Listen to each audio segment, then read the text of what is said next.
नमस्कार, आप देख रहे हैं खबरों का तड़का। मैं हूं आपके साथ साक्षी वर्मा। चलिए शुरुआत करते हैं बड़ी खबरों के साथ। दिल्ली के विज्ञान भवन में आयोजित पहले ग्लोबल मोबिलिटी सम्मेलन में पीएम मोदी ने कहा कि असल में भारत मूव हो रहा है। हमने 100 स्मार्ट सिटी बनाए हैं, साथ ही हम बहुत तेजी से इमारतें, सड़कें, हवाई अड्डे, रेल लाइन और बंदरगाह बना रहे हैं। बेहतर मोबिलिटी के जरिए इस बेहतर रोजगार पैदा किए जा सकते हैं। मोबिलिटी के महत्व को बताते हुए पीएम ने 7C पर जोर देते हुए कहा कि मेरा सपना है कि Bharat common, connected, convenient, congestion free, charge, clean, cutting edge पर आधारित हो। SC/ST एक्ट के खिलाफ हुए प्रदर्शन पर केंद्र सरकार ने कहा कि वो इस कानून का दुरुपयोग नहीं होने देगी।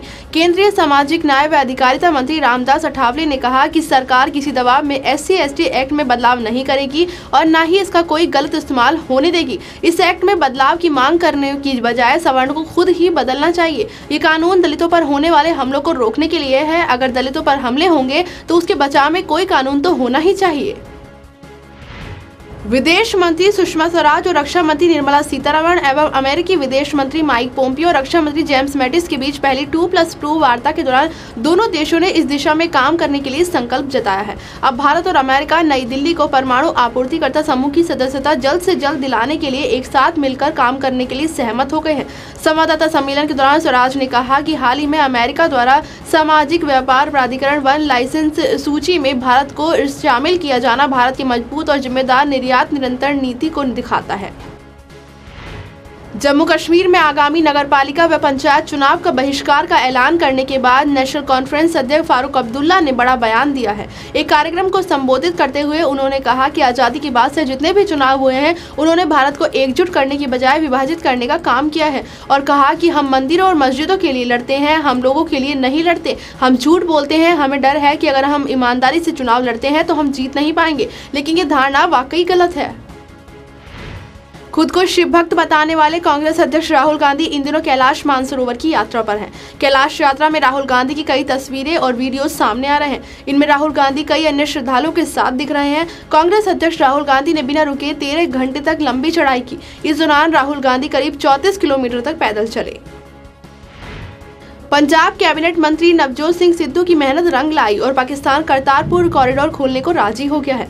सिख समुदाय लंबे समय से इसे खोलने की मांग कर रहा था। आपको बता दें कि पिछले दिनों पाकिस्तान के नए प्रधानमंत्री इमरान खान के शपथ ग्रहण समारोह में जाने पर नवजोत सिंह सिद्धू को काफी आलोचनाओं का सामना करना पड़ा था। नवजोत सिंह सिद्धू ने कहा कि मेरे दोस्त इमरान खान ने मेरा जीवन सफल कर दिया। लाखों सिख श्रद्धालुओं की इच्छा पूरी हो रही है। सिद्धू ने सभी लोगों को फैसले के लिए बधाई दी।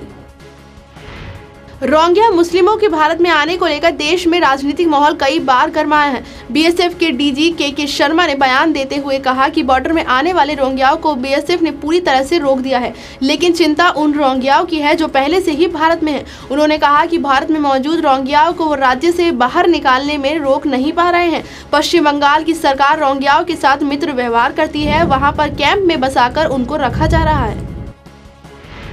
जम्मू कश्मीर की पुलिस महानिदेशक SV वैद्य का केंद्र सरकार ने देर शाम तबादला कर दिया। उन्हें ट्रांसपोर्ट विभाग भेज दिया गया है। वैद्य के स्थान पर महानिदेशक दिलबाग सिंह को राज्य का नया DGP नियुक्त कर दिया गया है। हालांकि कहा जा रहा है कि दिलबाग सिंह को कुछ समय के लिए ही यहां भेजा गया है। चर्चा है कि राज्यपाल सत्यपाल मलिक के हस्तक्षेप के वैद्य का तबादला हुआ है। वैसे कहा यह भी जा रहा है कि राज्यपाल DGP की कार्यशैली से नाराज चल रहे थे।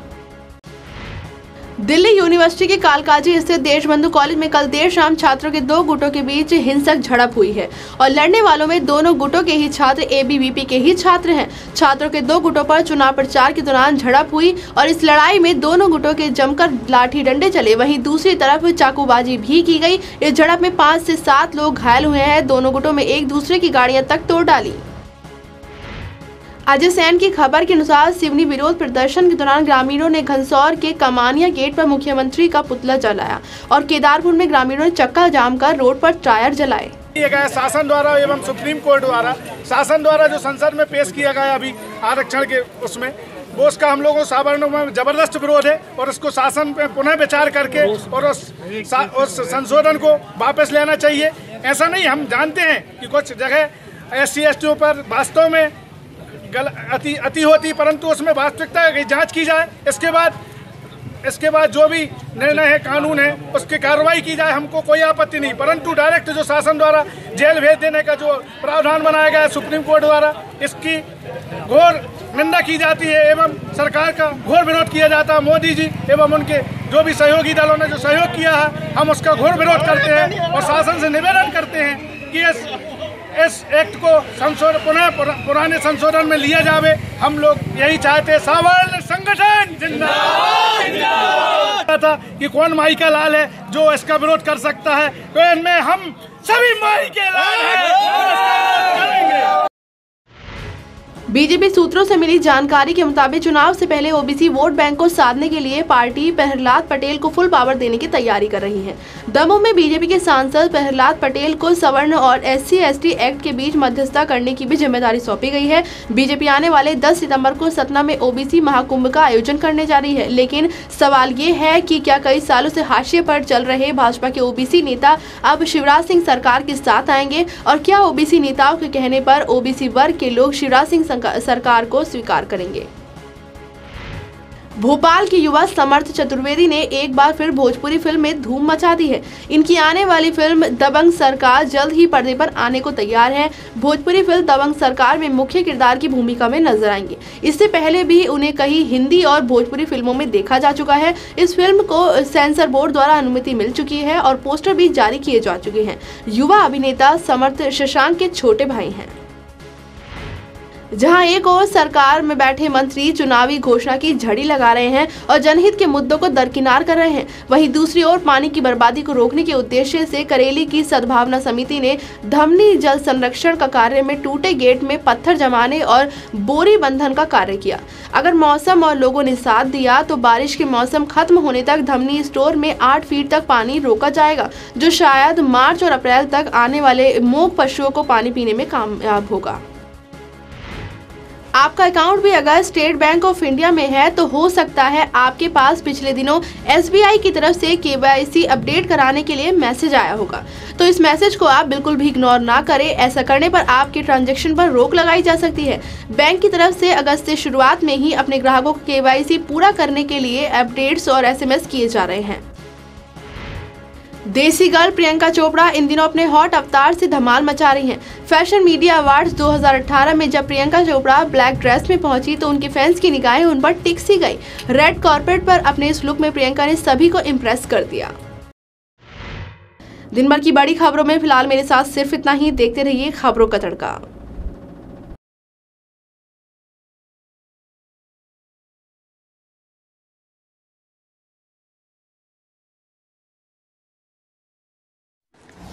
खबरों का तड़का। चैनल्स की भीड़ में हम हैं सबसे अलग। देश की हर खबर पर है हमारी पैनी नजर। हर खबर का सच बताते हैं हम।